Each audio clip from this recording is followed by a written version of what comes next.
June 24, 1945. Red Square, Moscow. Marshal Georgy Zhukov astride a magnificent white stallion rides slowly across the rain-soaked cobblestones past 40,000 Red Army soldiers standing at attention. The largest military parade in history. Above them, captured Nazi banners, hundreds of them are about to be thrown at the foot of Lenin's mausoleum in a ritualistic act of triumph. The Soviet Union has just won the most devastating war in human history, at a cost of 27 million lives. But here's what almost nobody talks about: within 3 years, this massive force of 11.3 million battle-hardened soldiers would essentially disappear, and their fate reveals one of the most disturbing contradictions in military history. What happens when a totalitarian state that demands ultimate sacrifice from its soldiers in war offers them almost nothing? In return, during peace, some would be sent to occupy half of Europe. Others would return home to find their houses destroyed, their families dead, their jobs taken. And a significant number of soldiers who had just defeated Nazi Germany would find themselves in Soviet labor camps, branded as traitors by the same government they'd fought to defend. This is the untold story of what really happened to the Soviet Red Army after World War II. And it begins not with celebration, but with suspicion. To understand what happened to these soldiers, you need to understand the sheer scale of what they'd just endured. The Soviet Union didn't just participate in World War II, it absorbed the war's full fury. When Hitler launched Operation Barbarossa on June 22, 1941, he threw 3 million men into the largest invasion in military history. Within 6 months, the Germans had penetrated hundreds of miles into Soviet territory, captured millions of soldiers, and stood at the gates of Moscow. The Red Army of 1941 was a broken force. Stalin's pre-war purges had executed or imprisoned 30,000 officers, nearly the entire command structure. When war came, inexperienced commanders sent waves of poorly trained soldiers into German guns. In the first year alone, the Soviet Union lost nearly 4 million prisoners of war. Most of them would die in German captivity. But something remarkable happened. The Soviet Union didn't collapse. It retreated, regrouped, and transformed. Soviet factories relocated east of the Urals and began producing tanks, artillery, and aircraft at rates that outpaced Germany's entire industrial capacity. By 1945, the Red Army had grown to 11.3 million soldiers, the largest military force ever assembled. These weren't just conscripts anymore. They were veterans who had fought through Stalingrad, Kursk, Operation Bagrat. They'd pushed the Germans back across 2,000 miles of devastated countryside. They'd liberated Eastern Europe and stormed Berlin itself. On paper, the Soviet Union had created the most powerful military in the world. In reality, it was about to face a problem that would define the early Cold War. What do you do with 11 million soldiers when the war is over? Stalin's answer was characteristically brutal and pragmatic. The Red Army would be divided into 3 groups. One would stay in occupied territory, imposing Soviet control over Eastern Europe. Another would be kept at high readiness for the emerging confrontation with the West. And the rest, the vast majority, would be sent home. But home in 1945 was not a place of safety or comfort. It was a landscape of ruins. The war had devastated European Russia. Entire cities had been destroyed. 1,700 towns and 70,000 villages had been obliterated. 25 million people were homeless. The Soviet economy was in ruins. Food was scarce. Work was uncertain. And into this chaos, the Soviet state was about to pour millions of demobilized soldiers. Did you know that the Soviet government's official position during the war was that capture by the enemy was an act of treason? Stalin's Order No. 270, issued in August 1941, declared, "There are no Soviet prisoners of war, only traitors." This wasn't just rhetoric. It was policy, and it would determine the fate of hundreds of thousands of returning soldiers. The first demobilization order came on June 23, 1945, just weeks after Germany's surrender. It promised returning soldiers free transportation, 2 months' pay, and the right to keep their uniforms and boots. It promised job placement and educational opportunities. It promised a hero's welcome. For many soldiers, that's not what they received. Instead, they found themselves in what became known as filtration camps, screening facilities run by the NKVD, Stalin's secret police. Every soldier who had been captured by the Germans, every soldier who had been in occupied territory, every soldier who had even encountered Western allies had to be processed through these camps. The screening was thorough and paranoid. Interrogators demanded detailed accounts of capture, imprisonment, and liberation. They searched for evidence of collaboration, exposure to Western ideas, or anything that might make a soldier politically unreliable. The process could take weeks or months, according to Soviet records. Approximately 5.5 million Soviet citizens passed through these filtration camps between 1944 and 1946. Most were eventually cleared, but the numbers tell a darker story. 19.1% of former PHOS were sent to penal battalions in the Red Army. Another 14.5% were sent to forced labor, reconstruction battalions for 2 years. and approximately 360,000 people, about 8% of the total, were sentenced to 10 to 20 years in the Gulag. Think about that for a moment. You survived 4 years of the most brutal warfare in human history. You survived German captivity, where 3.5 million Soviet POS died of starvation, disease, and execution. You're liberated by your own army, and your reward is interrogation, suspicion, and potentially decades in a Soviet labor camp. Lieutenant Ivan Kravov, a tank commander who survived German captivity, later recalled the filtration process. They treated us like criminals from the start. The interrogator kept asking, "Why didn't you fight to the death? Why did you surrender?" I tried to explain that our tank had been destroyed,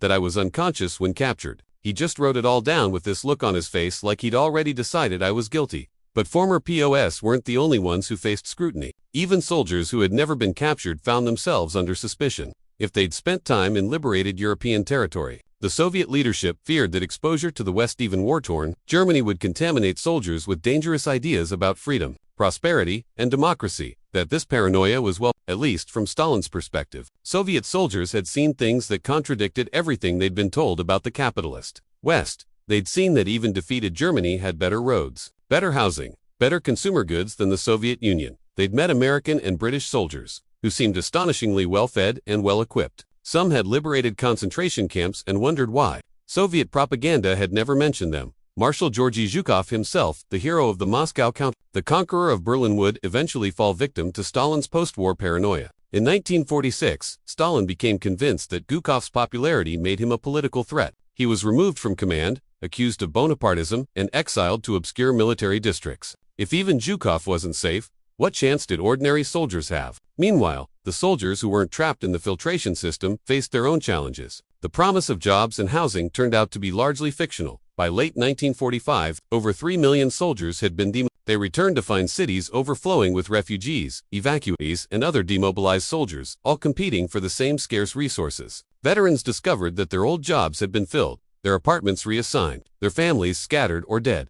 The Soviet state had promised to prioritize veterans for employment and housing. In practice, local authorities faced impossible demands. There weren't enough jobs. There weren't enough apartments. There wasn't enough food. Veterans found themselves competing not just with each other, but with war, widows, invalids, orphans. Everyone had a claim to state assistance, and the state couldn't fulfill even a fraction of those claims. A 1946 report from Leningrad, which had endured a 900-day siege that killed over 1 million people, documented the crisis. Veterans sleeping in train stations, veterans forming criminal gangs, veterans suffering from untreated wounds and psychological trauma. The city that had sacrificed everything for victory couldn't take care of the soldiers who had defended it. Did you know that the Soviet Union never officially recognized what we now call PTSD? There was no framework for treating psychological trauma. Soldiers who suffered from what was then called shell shock were told to be stronger, to overcome their weakness through socialist discipline. Many turned to alcohol. Others simply broke down.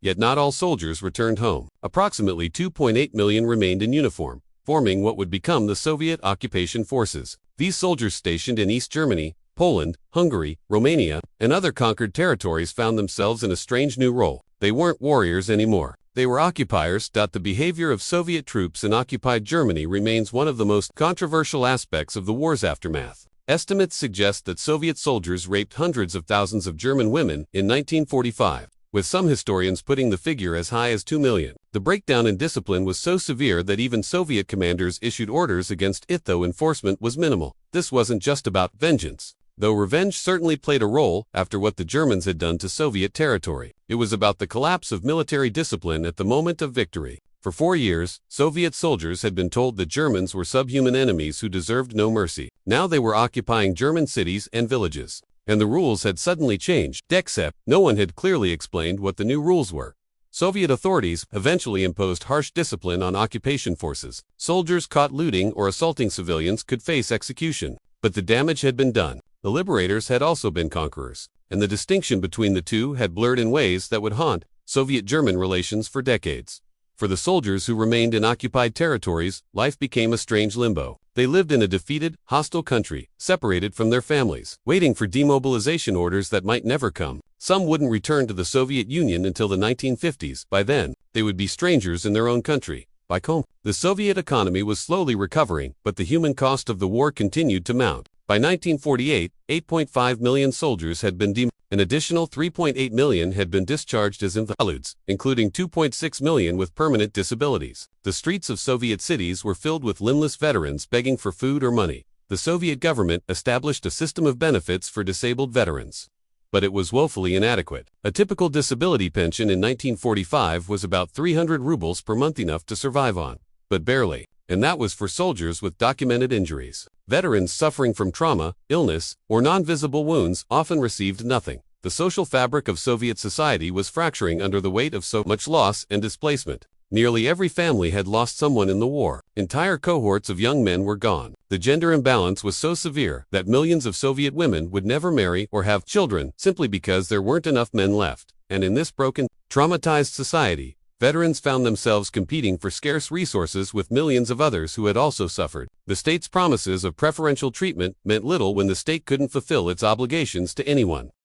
But here's where the story takes its darkest turn. Even as millions of soldiers struggled to reintegrate into society, the Cold War was beginning, and Stalin needed a new enemy to justify continued sacrifice and control. By 1947, the wartime alliance between the Soviet Union and the West had completely collapsed. Winston Churchill had declared that an iron curtain had descended across Europe. The United States announced the Marshall Plan to rebuild Western Europe, and Stalin responded by tightening his grip on Eastern Europe and preparing for what he believed would be an inevitable war with the capitalist powers.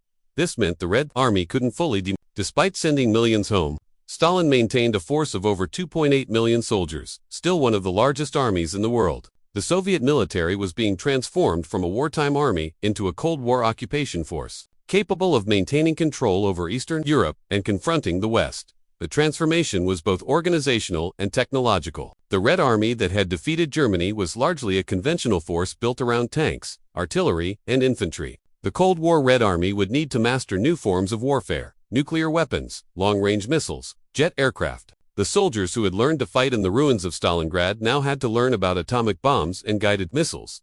On August 29, 1949, the Soviet Union successfully tested its first atomic bomb years earlier than Western intelligence had predicted. This wasn't just a technological achievement, it was a fundamental shift in global power. The Soviet Union was now a nuclear superpower, and the Red Army was evolving into a nuclear-age military. But nuclear weapons didn't solve Stalin's fundamental problem: how to maintain control over a vast empire with limited resources. Eastern Europe was occupied, but not pacified. Poland, East Germany, Hungary, and Czechoslovakia were all under Soviet military control. But popular resentment was growing. Soviet occupation troops found themselves playing an increasingly difficult role, keeping friendly governments in power against the will of their own people. The soldiers stationed in these countries experienced a bizarre contradiction. They were told they were liberators who had freed Eastern Europe from fascism, but they were also enforcers, preventing populations from choosing their own governments. This cognitive dissonance would eventually contribute to the uprisings of 1953 in East Germany and 1956 in Hungary, both of which would be crushed by Soviet tanks. Meanwhile, back in the Soviet Union, veterans who had returned home were discovering that their wartime sacrifice bought them very little in terms of political voice or social status. The Soviet state lionized the abstract concept of the Great Patriotic War while simultaneously viewing actual veterans with suspicion. Veterans who complained about housing shortages or inadequate pensions could find themselves accused of insufficient socialist consciousness. Veterans who mentioned what they'd seen in the West could be accused of spreading anti-Soviet propaganda. Veterans who questioned Stalin's leadership could disappear into the Gulag. Alexander Solzhenitsyn, who would later win the Nobel Prize for Literature, was himself a Red Army veteran. He'd fought all the way to East Prussia. His crime: writing letters to a friend criticizing Stalin's conduct of the war. He was sentenced to 8 years in the Gulag, where he would witness the system that had imprisoned hundreds of thousands of returning soldiers. The writer, Vasily Grossman, a war correspondent who had documented the Battle of Stalingrad and the liberation of concentration camps, saw his masterpiece, Life and Fate, suppressed by the Soviet government because it dared to suggest that Soviet and Nazi totalitarianism shared common features. The KGB told him his book wouldn't be published for 200 years. These were the fates of literate, documented veterans. For ordinary soldiers, the suppression was quieter but no less complete. Their stories went untold. Their experiences were reduced to propaganda. The actual human cost of the war, the trauma, the moral injuries, the impossible choices soldiers had faced, was buried beneath a mythology of heroic liberation. By now, the demobilization was essentially complete. The Soviet armed forces had stabilized at around 2.8 million personnel, down from 11.3 million in 1945, but still massive by peacetime standards. These were professional soldiers now, career military men preparing for a new kind of war. The soldiers who had been sent home had largely been absorbed or disappeared into Soviet society. Some had successfully reintegrated, finding jobs and starting families. Others had drifted to the margins, joining the massive underclass of invalids, alcoholics, and broken men that populated Soviet cities. Still others had simply vanished into the Gulag system, where they would spend years or decades in forced labor camps, their service to the motherland erased. And what of the promises, the hero's welcome, the preferential jobs, the grateful nation? For most veterans, these had turned out to be propaganda as empty as everything else the Soviet state promised. A study of Leningrad veterans in 1948 found that 40% were unemployed. 35% lived in communal apartments or barracks, sharing rooms with multiple families. 60% of disabled veterans reported inadequate medical care, and these were the survivors, the ones who'd made it through the war. Through the filtration camps, through the post-war chaos. The story of what happened to the Red Army didn't end in 1950. It continued for decades, though in quieter, sadder ways. Throughout the 1950s and 1960s, Soviet veterans slowly began to receive better treatment, not because the state became more generous, but because they organized and demanded their rights. Veterans organizations pressured the government for improved pensions, better housing, and official recognition of their service. Gradually, grudgingly, the Soviet state responded. An amnesty released most remaining collaborators from the Gulag, though former POS were still denied veteran status and benefits for many years. It wasn't until decades later that the Soviet government formally acknowledged that being captured by the enemy didn't automatically make you a traitor. The soldiers who had remained in Eastern Europe slowly returned home. The last major reduction in Soviet occupation forces in Germany didn't happen until the 1950s. And even then, hundreds of thousands of troops remained stationed in East Germany, Poland, and other Warsaw Pact countries, until the Soviet Union collapsed in 1991. Zhukov was eventually rehabilitated after Stalin's death in 1953. He served as defense minister under Nikita Khrushchev but was again removed from power in 1957, a victim of political infighting. He lived until 1974. Long enough to see the Soviet Union become one of two global superpowers, a position built in part on the Red Army's victory in World War II. But for most veterans, there was no dramatic rehabilitation, no public apology. There was just the slow grind of survival in a society that had used them up and moved on. As the decades passed, the Soviet state gradually built a mythology around World War II, what Russians call the Great Patriotic War. May 9th, Victory Day, became one of the most important holidays in the Soviet calendar. Elaborate parades commemorated the victory. Monuments were erected. Films celebrated the heroism of Soviet soldiers. But this mythology was carefully controlled. It emphasized collective glory and downplayed individual suffering. It highlighted Stalin's leadership and ignored his mistakes. It celebrated liberation and omitted occupation atrocities. It created a version of the war that served the needs of the state, not the memories of the men who had fought it. Many veterans lived with this contradiction for the rest of their lives. They were heroes in the abstract, but often struggled in the particular. They were celebrated in speeches and parades, but couldn't get adequate housing or medical care. They had saved their country from annihilation, but their country hadn't saved them from poverty or trauma. By the 1970s and 1980s, the generation that had fought in World War II was aging. Some had found peace and prosperity. Many had not, and all of them carried memories of things they were never allowed to fully speak about: the chaos of the early war years, the brutality of combat, the atrocities they'd witnessed or participated in, the betrayal they'd felt from their own government. When the Soviet Union collapsed in 1991, one of the unexpected consequences was that veterans could finally tell their stories more freely. Books like Svetlana Alexievich's The Face of War collected the testimonies of women who had served in the Red Army, stories that contradicted official narratives and revealed the full complexity of the war experience. What emerged from these testimonies was a picture of incredible courage and sacrifice, but also of trauma, abuse,